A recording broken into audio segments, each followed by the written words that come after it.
মাঝে মাঝে লাইফে আসলে কিছু সমস্যা আসে যে একদম মানে জীবনের গতিটাই থেমে যায় আসলে এগুলা মানে মানে কামব্যাক করাটাই আসলে কষ্ট হয়ে যায়। আর পরিবেশ পরিস্থিতিটাই এমন হয় যে আসলে মানে না এদিক করতে পারি না ওদিক করতে পারি। তো হ্যালো এভরিওয়ান, কেমন আছেন সবাই? আশা করি সবাই ভালো আছেন। এই তো আছি মোটামুটি।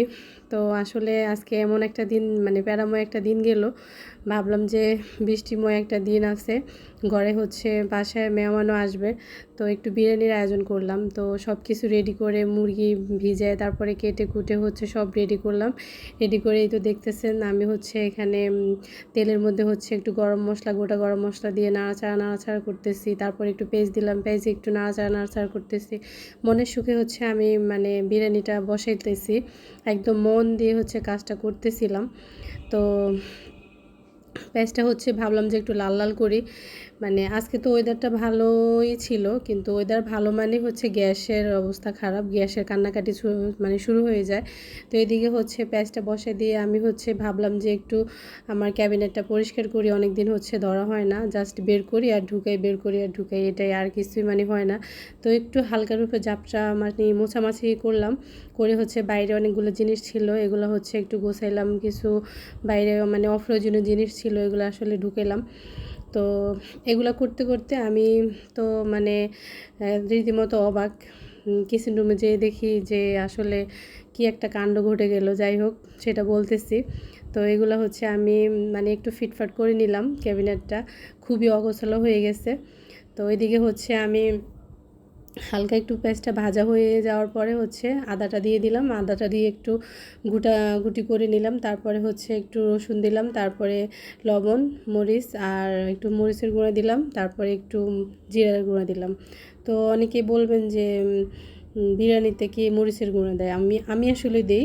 আমি দেখছি যে বাবুর্চিরা দেয়, আমার কাছে এটা ভালো লাগে, কালারটা সুন্দর আসে, খেতেও ভালো লাগে।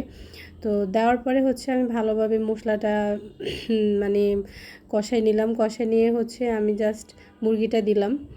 দেওয়ার পরে ভাবলাম যে একটু কষিয়ে তারপরে হচ্ছে বিরিয়ানি মশলাটা দিব। তো এই ফাঁকে হচ্ছে আলুটা দিয়ে দিলাম, আলুটা দিয়ে একটু ঘাটি করে নিলাম, নিয়ে হচ্ছে আমি তারপরে হচ্ছে বিরিয়ানির যে মশলাটা, ওটা প্যাকেটের যে মশলাটা ওটা দিয়ে দিলাম। তারপরে মানে ঘটে গেল আমার সাথে আসল ঘটনাটা। যাই হোক, সেটা বলতেছি। তো আমি হচ্ছে এখন মানে এই তো মশলাটা হচ্ছে মিশিয়ে নিতেছি, মানে সব কিছুর সাথে কষাই নিব ভাবতেছি। তো আমি ভাবনা চিন্তা করার কে আসলে, আমার উপরে তো বসে আছে একজন, উনি হচ্ছে সব মানে প্ল্যানিংয়ের মালিক। তো হঠাৎ করে দেখতেছি আমার গ্যাস উদাও, মানে আমার না চুলা, সরি, আমার মানে গ্যাস, চুলার গ্যাস উদাও। পরে আর কি করব, যাই দেখি আমার মিটারের কাজ শেষ হয়ে গেছে। এরপরে আমি দৌড়তে থাকলাম রাস্তায়, একটা মানে ইয়েতেও লাইন মানে সার্ভারে কাজ করতেছে না। মানে আজকে সারা দিন আমি এই বিরিয়ানি নিয়ে বসে আছি। আমি হচ্ছে পরে হচ্ছে রাইস কুকারে ভাত রান্না করলাম, মাছ ভুনা করে দুপুরে খাইলাম, তারপরে সারাদিন গ্যাসের অপেক্ষায় বসেছিলাম, এখন পর্যন্ত নেট আসে নাই। পরে আর কি করব, রাইস কুকারে হচ্ছে 2 ভাগে এই বিরিয়ানিগুলো রান্না করে নিতেছি।